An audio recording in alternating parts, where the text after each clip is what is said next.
Alberta, Canada. He left home at 17 and hitchhiked around North America as a long-haired hippie and dope-smoking fool. He made a 180-degree change, becoming one of the first chaplains in the history of the NBA. As a professional speaker, Joel has traveled to well over 55 countries. His many books have been published in 28 foreign translations. Pieces from his Black History collection have been seen by millions at the United Nations and many other venues. And now, the Chief Mischief Maker himself, Dr. Joel A. Freeman. Hey, welcome. I want to thank Herman Veal. I affectionately call him the voice, quote unquote. And if you go to our link tree, chiefmischiefmaker.com, you'll see at the very bottom, there's a link to him if you're looking for voiceover work. He's terrific. And today we have a really cool show, I think, in store for you. I'm going to be sharing a music video called The Key. And we're going to talk about the Rosetta Stone and transforming it into a modern metaphor for problem solving and critical thinking. You might be wondering, well, what the heck is that all about? How do we go about that? Well, hang in there. And then, so there's 7 steps, 7 letters in the word Rosetta. And we're developing, so you see right here, well, it's backwards, I think. So it's Rosetta, and 7 steps. And we're going to go through this whole process. But the song you're going to hear in just a little bit is my way of sharing the whole overview in 4 minutes. So yeah, on my card there's a term called Chief Mischief Maker. Some people put a CEO, some people put a CFO or COO. I put a CMM on my card, Chief Mischief Maker. It's known as being a gentle disruptor, and also someone who lives the curiosity-driven life, always peeking around the corner. How is this going to come out? And what's going to happen here? So that informs everything that we're talking about on these shows. Now, first of all, with the Rosetta Stone, I want to share just quickly kind of a quick backdrop on how I got involved with the Rosetta Stone. I acquired a replica of the Rosetta Stone. From my understanding, there are only about, I guess, a dozen to 15 were made by the British Museum, a 1-to-1 reproduction of the face. Now, the Rosetta Stone is 45 inches tall, 30 inches wide, 11 inches thick. The original one at the British Museum weighs 1,700 pounds.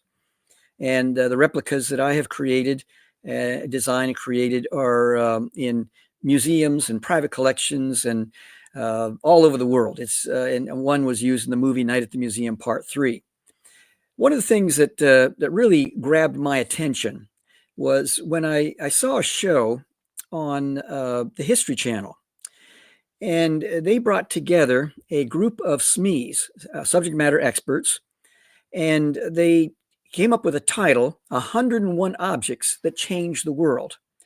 And they wanted to have a kind of a hierarchical view of these objects. And I don't know how long they spent, months, maybe a year. And I'm sure that behind the scenes, there were some very robust, vigorous discussions, especially as they got down to the last 25 or last 10 on the hierarchy. And what stunned me is that number 1 was the Bible. Now, that didn't stun me so much because of the impact around the world. Number 2, coinage, money. Okay, yeah, that I can agree with that. But number 3, that threw me for a loop. The Rosetta Stone was number 3 on this list. It beat out a rocket ship. It beat out airplane. It beat out the automobile, the wheel, computers, cell phones, Gutenberg press, all these different things that you think, would be in the top 3 on the list, and it beat them all out. And I thought at that point in 2013, I'm very fascinated by the Rosetta Stone story, this epic drama surrounding the Rosetta Stone. but I must be missing something here. There's something that I'm missing. So that's when I really began to embark upon the whole idea of creating a 5,000 square foot traveling exhibit, and also an exhibit on the metaverse that would impact K through Gray, kids of all ages, and would invite people in light of quantum computing, which is basically the qubit, which can simultaneously, the computer is made up of ones and zeros, and they can only focus on one thing. But quantum computing can focus on a number of things at one time, and can solve a problem that would take just an enormous amount of time for a computer to solve in a matter of seconds. And we also have what is known as spatial computing. And you see the visors that people put on, and they visit all kinds of places around the world, and there's all kinds of purposes for the spatial computing. And then you add to that artificial intelligence, Chat GPT, and so many other things that we're becoming more and more aware of. Now, all three of those, I call that a triple revolution. We had the Industrial Revolution that changed the skylines of cities around the world, changed modes of transportation. On the flip side, child labor issues, pollution issues, all became part of this double-edged sword. But net, I think most people would agree that the Industrial Revolution was an incredible thing that happened around the world. Well, now with this triple revolution, my desire amongst the folks on my advisory board, Smokey Robinson, Dr. Ben Carson, who many know was the first to successfully separate Siamese twins, and Kathy Hughes, who is the founder of, I believe, the 7th largest media network in the country, in the United States. Now, the thing is that we're creating these so that we can impact young people, especially this generation. For those of you who are older, you maybe grew up in an era where there were VHS or there's pre-digital and everything was analog. And you were, I know I grew up without a television in a little town of 2,000 people in Alberta, Canada. And was on the ice, minimum 2-3 hours a day from late October to early April. And so the problem solving aspects were totally different. And so now, just like the Cleveland Clinic says, muscles can atrophy within 2 to 3 weeks of no resistance. The brain can atrophy. If you Google it and just look at a brain scan of a brain that's atrophied, it's not a pretty sight. And my concern in all of this is that this generation will grow up, yes, exercising their brains in certain ways, but to me, there's nothing as cool as AI, as cool as quantum computing, as cool as spatial computing are. There's nothing that can replace our God-given human brain. It is just astonishing the gift that is to us as human beings.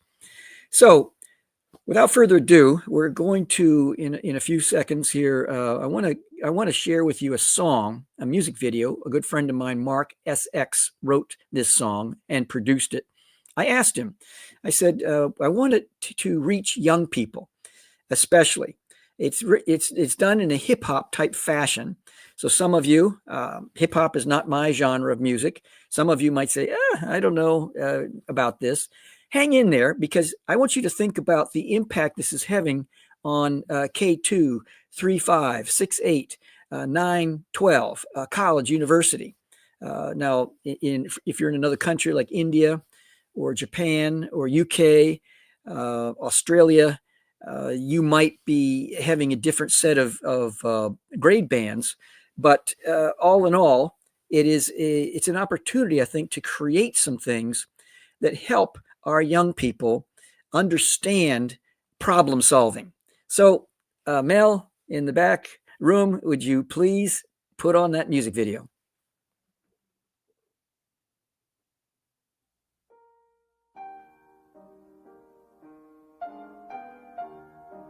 I know, I know.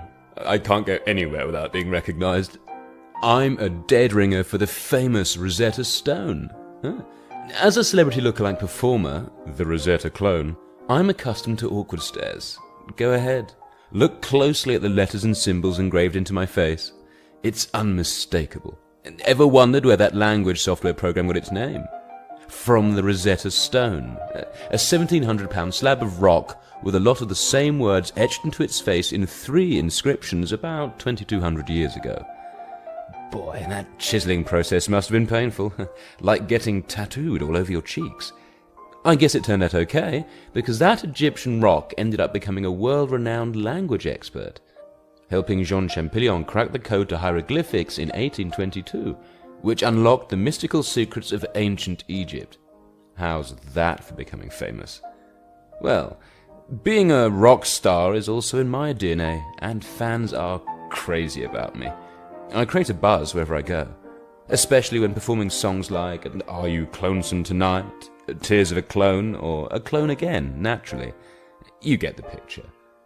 How about bringing a celebrity impersonator like me to your organization? There are a select number of us willing to travel anywhere in the world and mesmerize audiences. There's no other way to say it.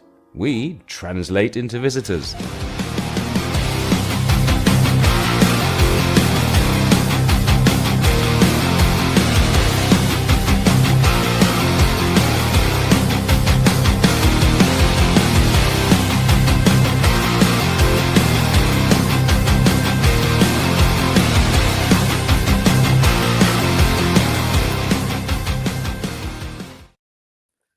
Well, there we are. It's the Rosetta clone, which is a little character that I created who sings songs like Clone Again, naturally, and Tears of a Clone, and One is a Cloniest Number, and going to be the mascot for this whole project. We're going to play the key in just a little bit, in about 15, 20 minutes or so, and going to be discussing the whole elements around the 7-step problem-solving process. And so we'll start right away. First of all, the R stands for, first of all, to recognize the problem. And this is there's a multifaceted nature to recognizing the problem. It is a situation where, yes, some people are tremendous at recognizing problems, but are short on the solutional aspects to it. And so what we want to do is to create a curriculum that is, once again, K2, 3, 5, 6, 8, different levels, so that when, let's say, a 7th grade teacher visits the exhibit in Boston or Philadelphia, then, of course, once the template is done, we're going to create 2 more for China, 1 for Southeast Asia, 1 for Europe, and 1 that'll travel to around the various cities around the world that aren't serviced by the other orbits. Like Moscow, Sydney, Rio de Janeiro, Joburg, and places like that, Tel Aviv. And so when a teacher is bringing his or her students to an exhibit or going on the metaverse and experiencing the exhibit, then what happens is that they can then download a curriculum that will take it deeper and wider for students into understanding about problem solving, which will include this Rosetta 7-step problem solving approach in a process, and which we're writing right now. So the R, how we get into first recognizing the problem, there's a certain gentle artistry to this, because there has to be the element of emotional intelligence attached to recognizing a problem, both internally and also person A trying to help person B, because we're going to develop a process for people to become a certified solutionist in problem solving. And so I remember when I was a kid, I think I was probably about 17 years of age, I became a certified lifeguard. And one of the things that we at the swimming pool that they taught us is that someone who's drowning, you don't approach them head on, because they will pull you down with them. You have to keep stiff arming them and then pushing it until you get behind them. And there's a certain approach to saving someone who is drowning. and then you can put your arm around their neck and do the scissor kick and bring them back to safety. Similar dynamics when someone is in a lunch counter as a student, and the other students are moaning and complaining about some problem at school or in their personal lives. Instead to say, you're lucky. This is your lucky day. You're sitting next to a certified solutionist, and I can help you with the problem. Instead, to kind of approach it in a certain way, and especially in marriage, the typical idea for a husband when a spouse has a problem is to immediately try to fix it. And I don't know, all the women in our viewing audience, either live or watching this as a podcast, it's more or less, please don't try to solve my problem right now. Just give me a hug, be present with me. And then maybe a day or two later to be able to say, hey, I've been thinking about this. This is a good time to talk about it and come up with some measure of solutionizing regarding the problem. Because problems are very important to us. I can't remember who made this statement, this comment, this quote, but they said you cannot climb a smooth mountain. You have to have the crevices, the rocks. Someone else said that we're either walking toward a problem, we're in a problem, or we're walking away from a problem. But there's always problems in our lives, and there's different degrees of problems. So they are, first of all, recognizing the problem. It's the whole idea of recognize the intensity of the problem. So what I've developed is something called fire maps. And I've developed a process of approaching, for instance, you take the acronym FIRE MAPS, and the F stands for financial problems. The I stands for intellectual problems. The R stands for relational problems. The E in fire maps stands for emotional problems. The M in fire maps stands for mechanical problems. And then the A stands for addictive problems, addictions in our lives, both positive and negative. And then the P stands for physical problems in terms of our health and other aspects. And then S stands for spiritual problems, moral, ethical issues, and those types of things. And the relational might get into race relations, or relations that transcend religion, or class. Those types of things, I think, are very important as we take a look at this whole process. And then with the fire maps, we then also have a situation where we take a look at the whole element of in the fire maps is that we talk about developed three levels of intensity with problems. And so there's what's known as campfire problems. There's what's known as bonfire problems. And then there's what's known as wildfire problems. Now we got a question here. It says digital is visual, and reading you must imagine. We're losing our imagination and substituting special effects that require response speed but not reflection. What do you think, Joel? Comes from Carla. I think you're right.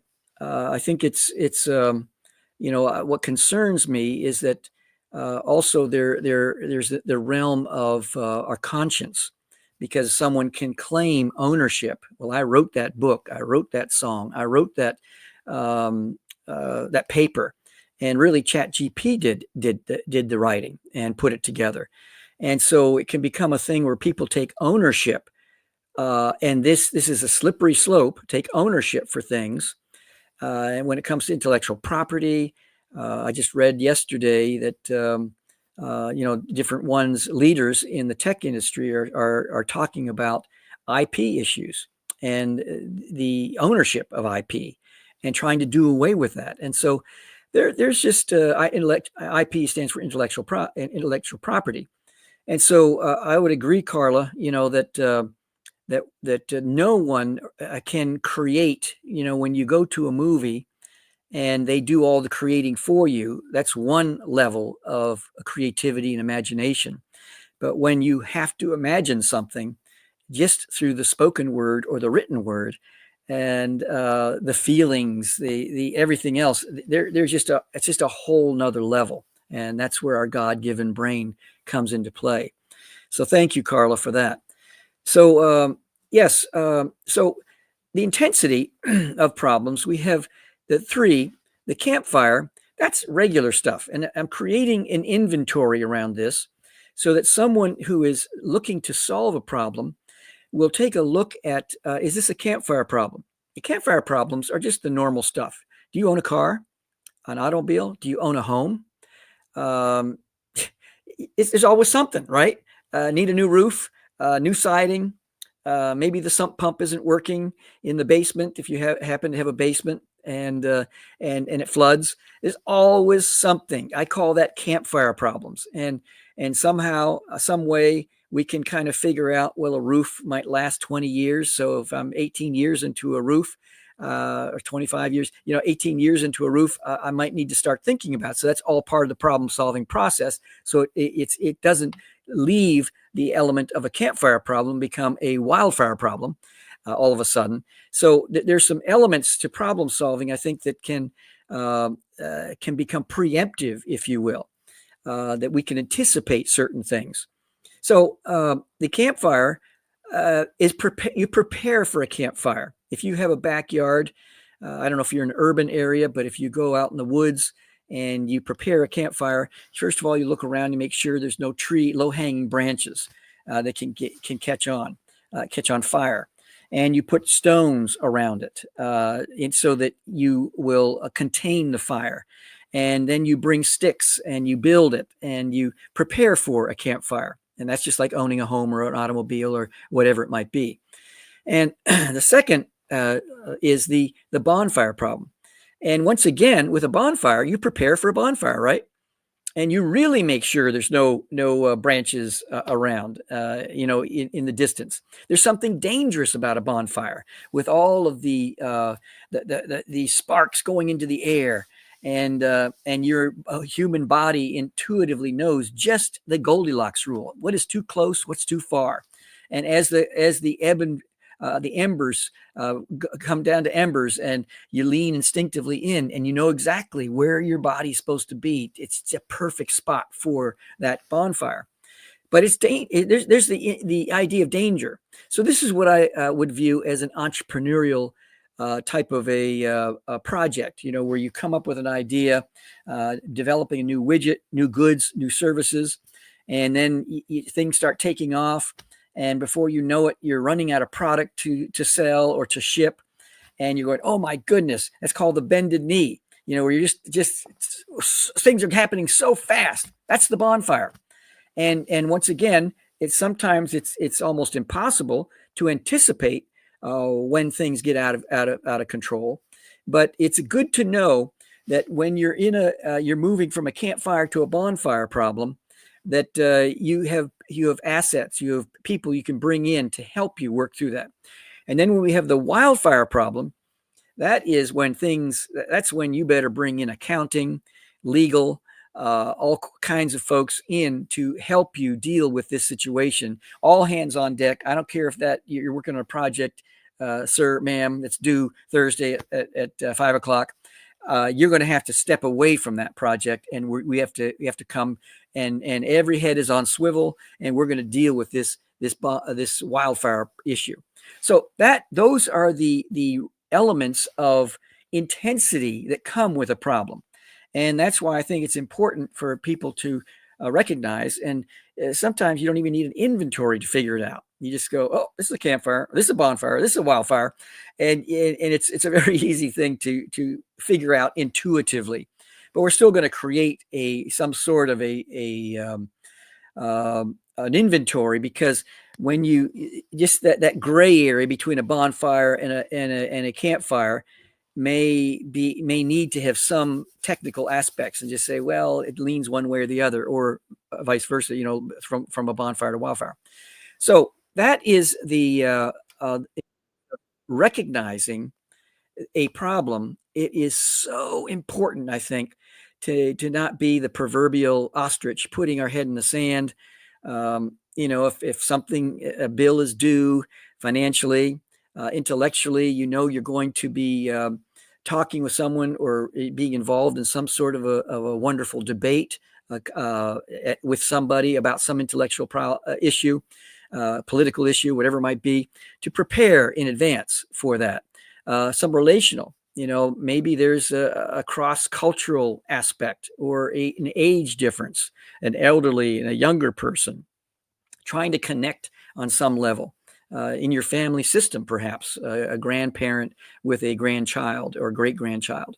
And so it's once again, recognizing what the issues would be. And I would think, my wife and I, we have 2 grandchildren, ages now 4 and 6. And I'll tell you, they bring such joy. I wish we had grandkids first. I'm kidding, but I'm kind of not kidding too. It's just such a wonderful, stress-free type of situation. And we can jack them up on sugar and send them home. Not really. We don't do that.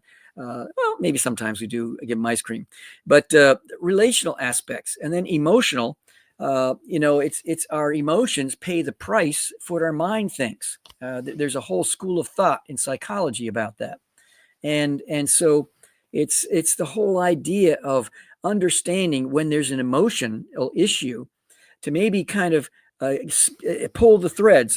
And when did this start? Did it start this morning? What was the upsetting event that produced this feeling? And what was I thinking that helped to nurture this particular feeling? And sometimes pulling those threads and going back to the upsetting event can, if it's not a long-standing thought issue, that can really help to solve that problem and figure out, oh, that's what happened. What was I feeling? I was feeling disrespected. I was feeling judged. I was feeling joyful, whatever it might be, positive or negative. Those are the kinds of things that can happen in emotional in the fire maps. And mechanical, the whole idea of I enjoy working with people, but I hate working with fixing a lawnmower. It's just, my wife says, you got to prepare now. Joel's working on a lawnmower. He's working on something mechanical. And so it's just understanding the different elements of how we approach and recognize problems and deal with them. Addictions. We're going to be talking in a future show about addictions and the ups and downs of an addictive personality and nature. But it's the whole idea of understanding addictions, and to be alive is to be addicted, and in some fashion, some way. And so, and addictions can be a kick, and then become a kick in the teeth real fast. Now that cycle, the addictive quality of certain aspects. And then the physical, just being in tune with our bodies, and just realizing that, I often think that as we get older, that we actually become healthier because we're more in tune to our bodies. When I was a kid, I would just put in crazy hours, and then I would feel this. It's like I like it to little gremlins with pins behind my eye, just poking my eyes. And whenever I got that feeling, I'd still keep pushing, and then I get really sick for like a week or a few days anyway. Now, as I'm older, when I just start feeling that, I know I've got to take a nap. I got to get my sleep. I need to make sure I'm drinking water, stay away from processed foods and all these types of things, and to be aware, in tune with what's happening in our bodies. And then the spiritual, moral, ethical aspects. It's I personally, I look at the moral, ethical issues, and look at in solving problems. It is it's something that is it's worth the time to understand what the foundations are for one's morals and values. Is it just something cultural, something I learned from my parents? What's the basis for it, and where does it take me, and how does it affect my relationships? That very important elements in the fire maps. So, Mel, if we could just play that song, The Key, that will then give us kind of a primer. Remember, folks, this is in a hip hop form. And if it's not your genre of music, hang in there, because it's the genre of music for a generation, many in the generation that we're trying to reach. May the stone be your guide. May the stone be your guide. With the key inside. With the key inside. Trust the process. Great things take time. That history provides. Rosetta. There's a key to the code. The patience of a seed when it grows. Some way, somehow, it already knows. That even as a promise, it's a soul. Series nice, AI saves time, but none of it replaces the computer of the mind. The bridge to the past and the future is the same. My love, everything is in the name. Recognize the problem and analyze the plan. Why is where I want to be, not where I am. Every new turn finds me in the same jam. $1 million question, maybe I should phone a friend. A bad apple just might be rotten at the core. A resolution won't reveal itself till I'm sure. A head in the sand never will see the sun. Some episodes require reviewing season 1. Obtain information, be clear about the issue. Take your time, same time, beware of its misuse. Research all information that's available. Books online, experts, every data pool. Brainstorm, seek feedback, then observe. Reflect on experiences, then network. Model simulate to advance in the journey. Stay up on the latest, continue in the learning. Specify the goals, define the finish line. Criteria to measure progress in real time. Study all resources to keep it realistic. Deadlines, keep urgency at close distance. Prioritize and try not to think too much. Yeah, trust what you see and don't blink too much. 2,000 years silent, 23 to understand. Planet rejoice, ancient Egypt speaks again. Rosetta. There's a key to the code. The patience of a seed when it grows. Some way, somehow, it already knows. That even as a promise, it's a soul. Series nice, AI saves time, but none of it replaces the computer of the mind. The bridge to the past and the future is the same. My love, everything is in the name. Evaluate options, pull a scale out, yeah. Which is still fishy, how to get a smell out, yeah. Weigh different solutions, give each a score. Pros and the cons, press each to see more. Cost, feasibility, impact and time. Sustainability, are there more facts to find? Choice, benefits, plus strengths and the weaknesses. Which is in the lead and which is being more sheepish. Test the solution, try to prove it wrong. Champollyon was closest, but his stand wasn't alone. His theories were evaluated at the 10 stone. See, never fall for trying to do it all on your own. Take action, meaning it's time to implement a detailed plan with the steps to represent.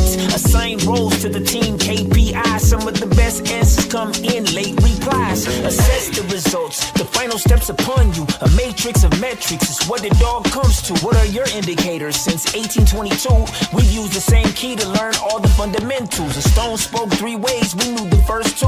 Tried but couldn't come up with an alternative truth. Technology is beautiful and lovely, but it can never match that feeling of discovery. Rosetta. There's a key to the code. The patience of a seed when it grows. Some way, somehow, it already knows. That even as a promise, it's a soul. Series nice, AI saves time, but none of it replaces the computer of the mind. The bridge to the past and the future is the same. My love, everything is in the name. What's the solution? Solution. Problems are easy. What's the solution? What's the solution? What's the solution? Problems are easy. What's the solution? Ay, may the stone be your guide. With the key inside. Trust the process. Great things take time. That history provides. Rosetta.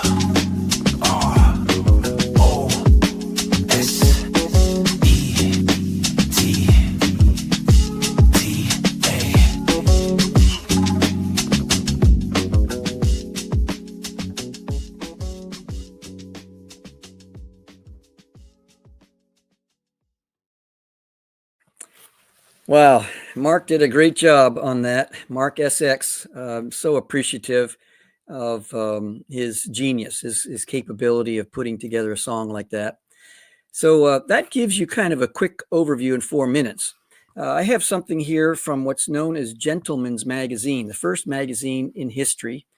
And this is from December of 1832. The first time that there was a mention of the Rosetta Stone was in 1802. And I also have that particular magazine also. Here is some images of Rosetta. My goodness. I got one of these crazy cameras that just kind of moves around. So you get a little behind the scenes. That was Charles Barkley in my office here. But anyway, it's so you have Rosetta, and these are some images of Rosetta. And it becomes this whole story of the Rosetta Stone, this epic drama, because we could very easily just put together a curriculum dealing with the 7 steps of problem solving.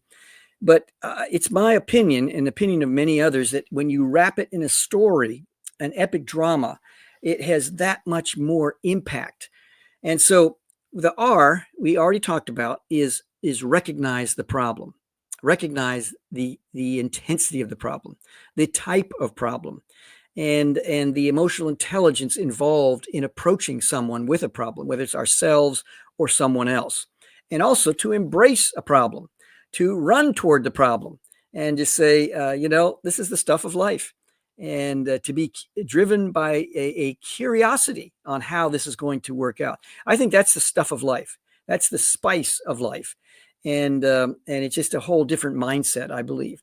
So now we go to the O, which is the whole idea of obtain information.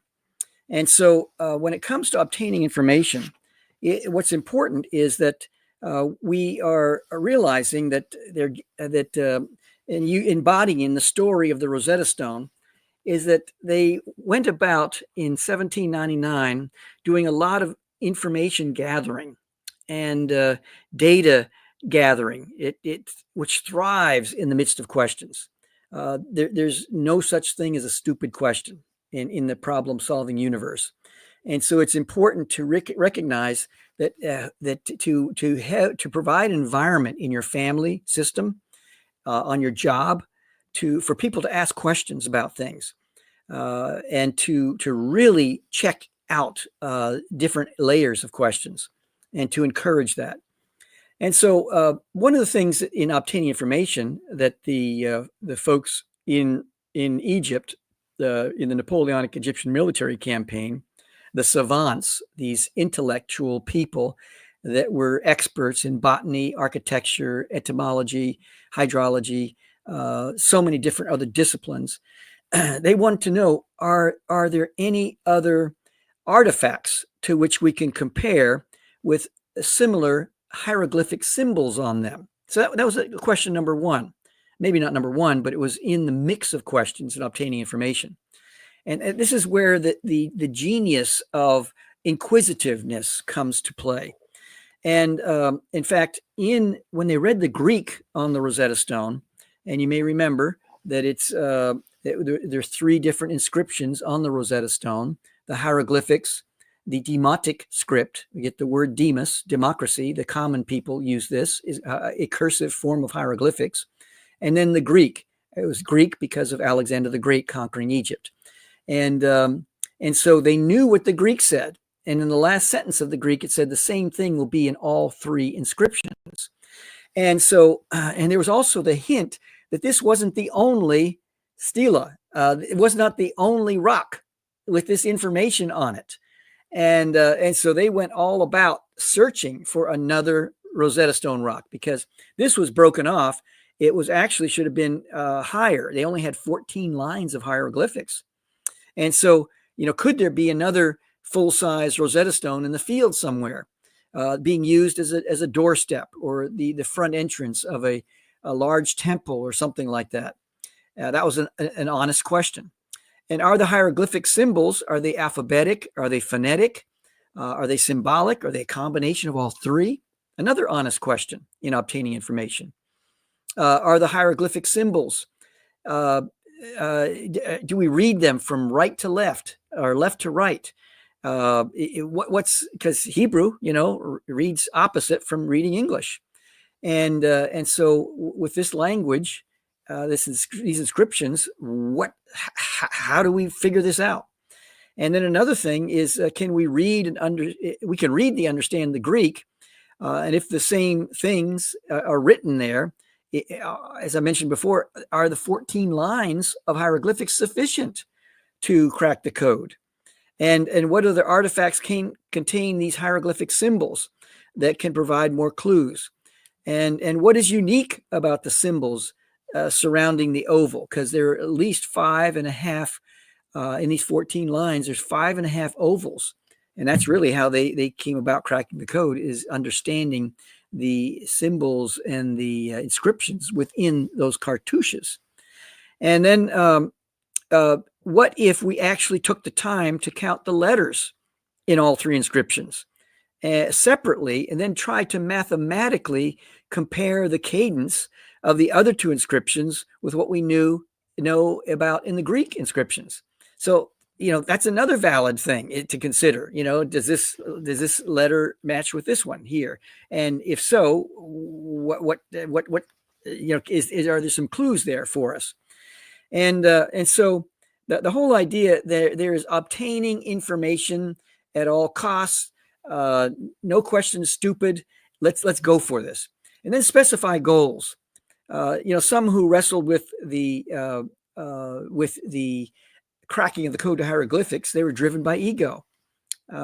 Maybe some were driven by the goal or desire to be famous, because once the Rosetta Stone had been unearthed, excuse me, taken back to Egypt.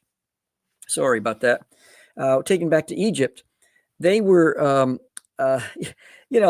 this sparked an international treasure hunt.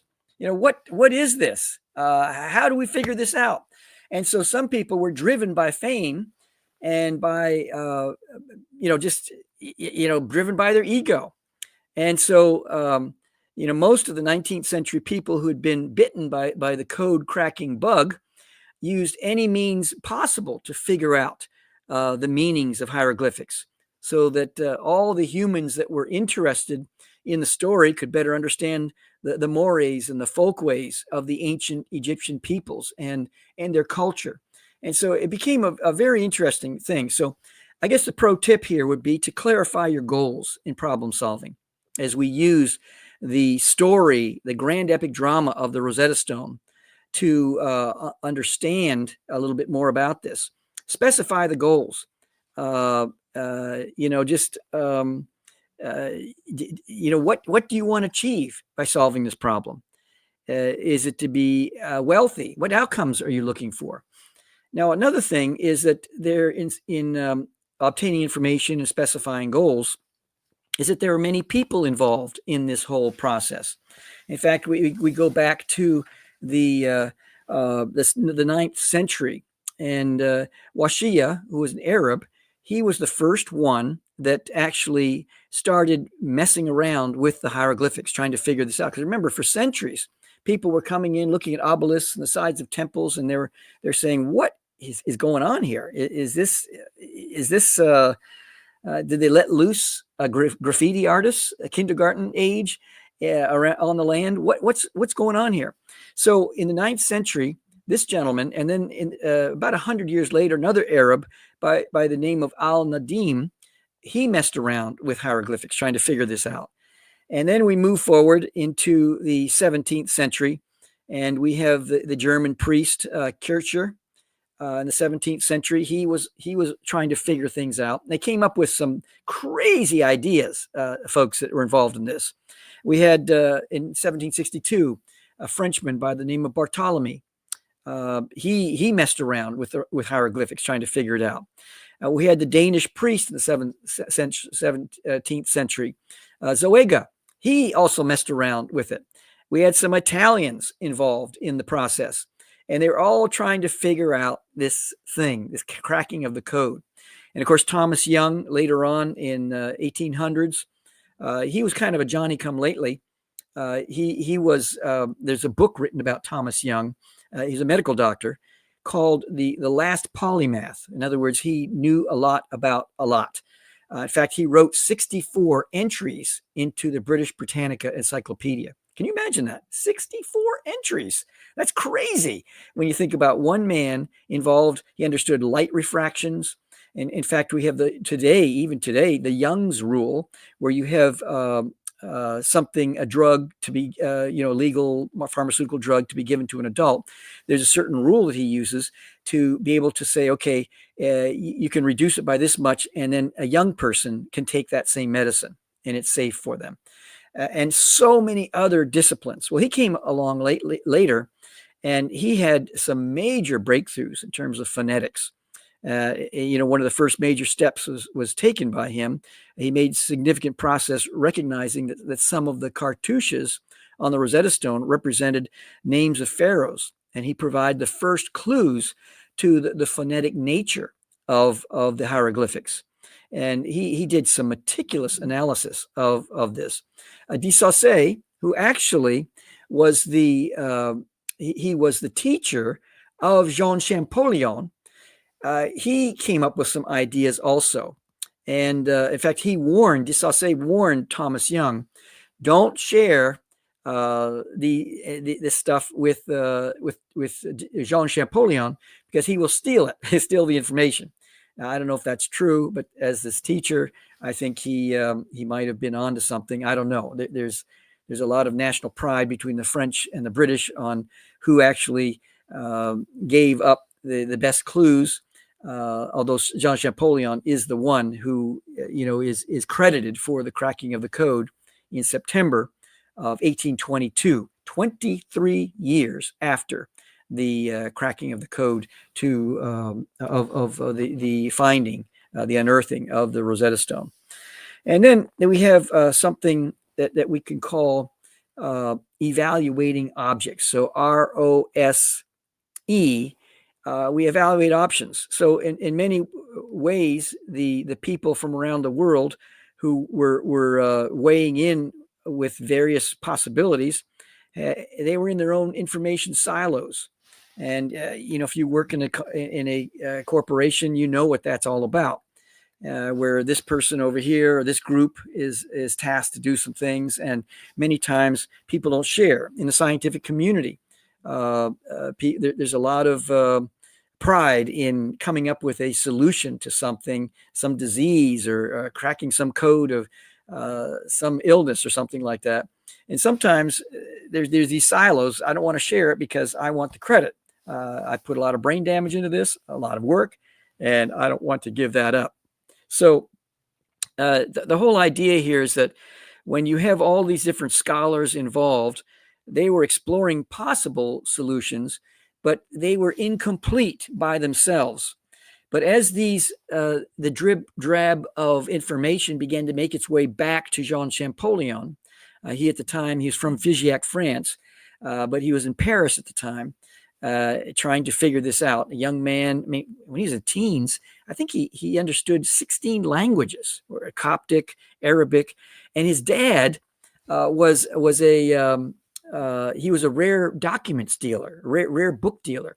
So it is not one does not have to stretch their imagination to realize that his inspiration to want to crack the code to hieroglyphics came from maybe his dad had some documents from Wassia from the 9th century in his bookshop, and because he could understand Arabic, maybe he was poring over some of these documents about hieroglyphics at a young age.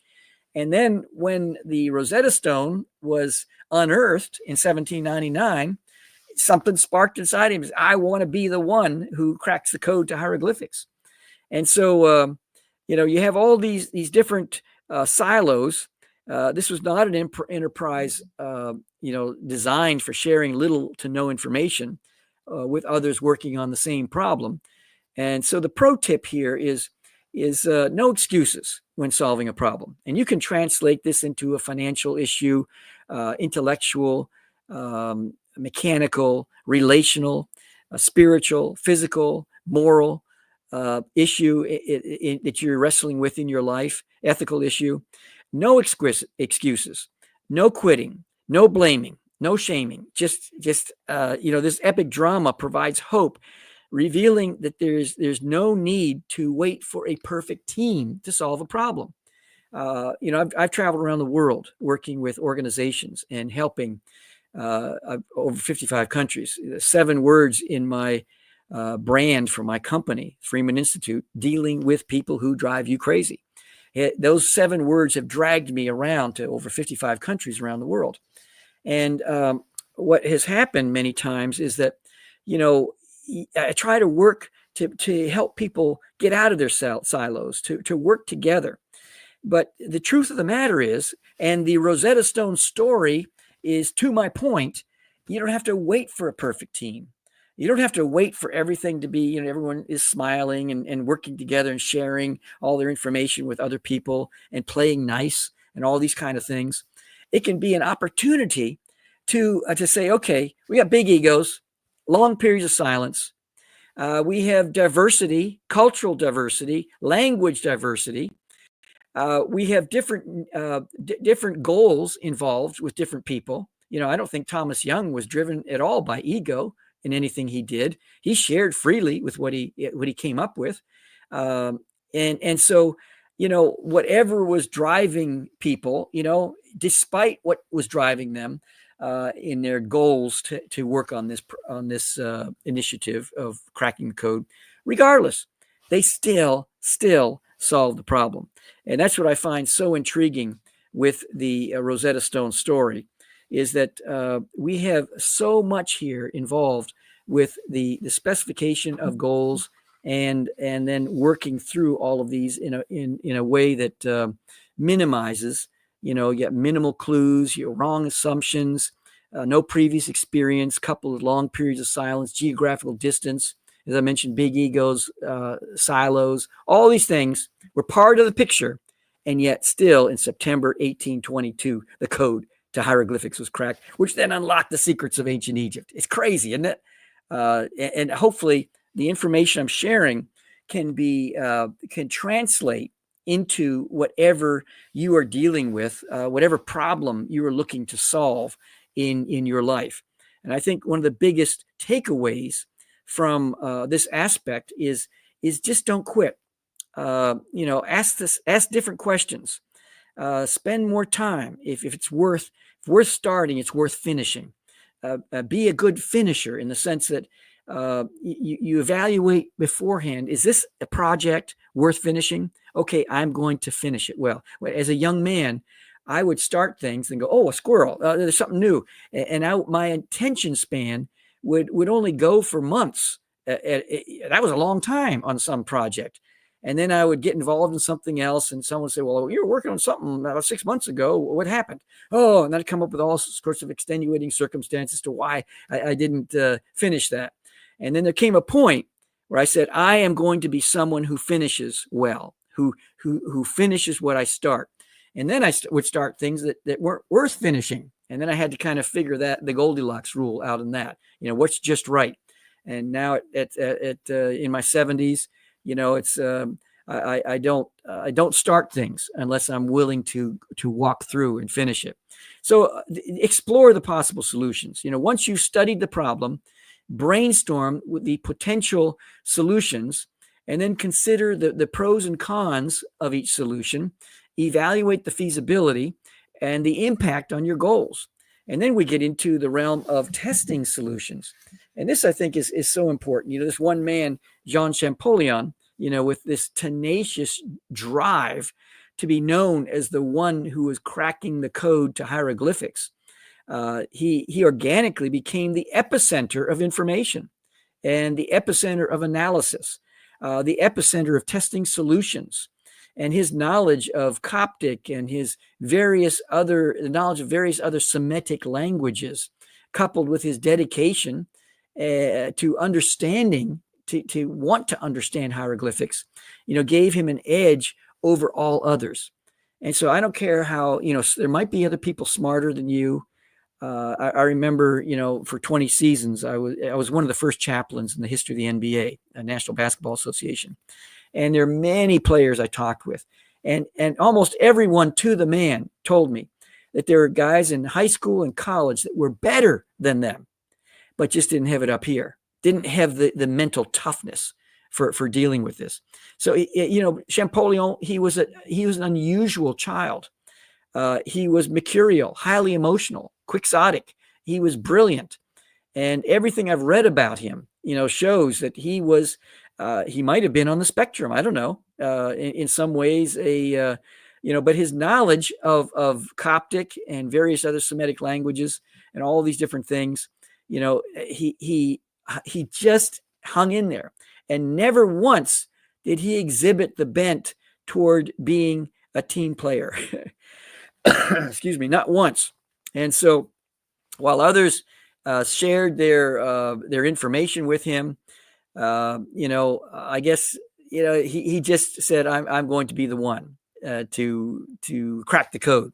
So the pro tip here is identify possible solutions based on the information gathered, identify a range of possibilities and in this as solutions, but before implementing a solution, test it on a small scale to see how it works in practice. And this can involve maybe conducting a pilot project if you have the luxury of doing so, or running a simulation, or using some other testing methods. Brainstorming and other ideation techniques can be helpful to generating multiple potential solutions to the problem. And then the last few moments we have together for this particular show is take action. Oh my goodness. So many people who get involved in the problem solving process will stop at testing solutions. Just take action. Sometimes, and by the way, this whole process can take seconds, can take minutes. You can work through this process very quickly in some situations. And as you get older and as you ideate more about different problem solving aspects, sometimes you can get to the taking action very quickly. It's not a long, drawn-out process, like 23 years for the Rosetta Stone in some issues. You begin to get this native ability and a sense of what's working. I guess it comes like in the entrepreneurial journey.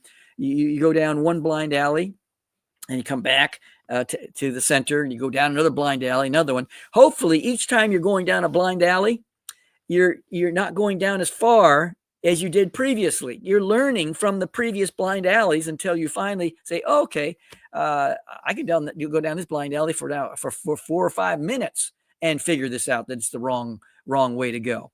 And then taking action, is just the whole idea is just to implement the solution. Once you've chosen the solution that best meets your goals, it's just time to put it into action. You got the computer, you got all the stuff in your office. It's just like the entrepreneurial journey where they spend 6 months preparing to take action. And then they're frozen. What do I do now? I got everything perfect. All the documentation, all the understanding. Yeah, I'm ready to go. But take action. And then we get into the realm of ROSETTA is then to assess the results. And this is something where, later on, Champollion, after he cracked the code, he wrote a book. I don't speak French, so I'm not going to try to butcher it.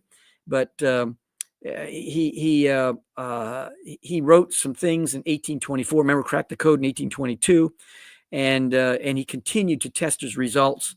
In 1828, a mere 6 years after cracking the code to hieroglyphics, he embarked on a 16-month tour of Egypt, and he was looking all over the place and seeing and testing his solution and making sure that this was right, because he was in a bubble with just the Rosetta Stone with 14 lines of hieroglyphics. Now he wanted to make sure, does it work on this obelisk? Does it work on this temple? Is this information, is it something that can really help? So anyway, I'm going to bring this plane in for landing. I'm real excited that we're able to spend this time together.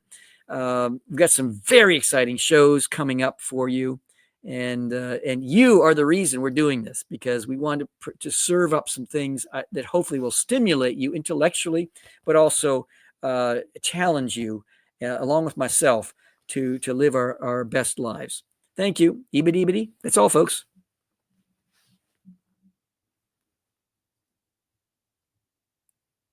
You have just experienced another episode of the Mischief Maker broadcast. Hit the subscribe button. Connect at chiefmischiefmaker.com. Thanks for coming along for the ride. And hopefully, you are now a bit closer to becoming a mischief maker in your part of the world.